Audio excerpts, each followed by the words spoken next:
ஸ்ரீமத் பாகவதம் 24ஆம் பகுதி.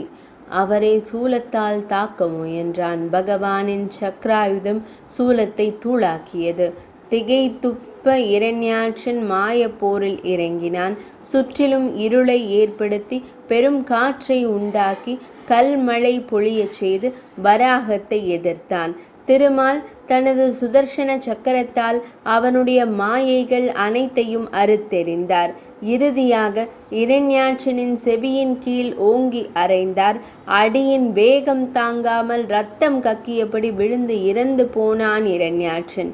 இந்த விதமாக பிரளய நீரிலிருந்தும் இரண்யாட்சனிடமிருந்தும் ஸ்ரீ மகாவிஷ்ணு மூர்த்தி மீட்டு கொடுத்த பூமியில் மனுவும் சதரூபையும் தங்களது வம்சத்தை விருத்தி செய்தனர்.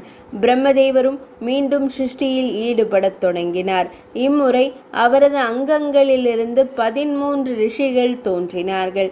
அதன்படி உண்டானவர்களுள் பிரம்மதேவரின் நிழலிலிருந்து தோன்றினார் கர்தமர் என்பவர்.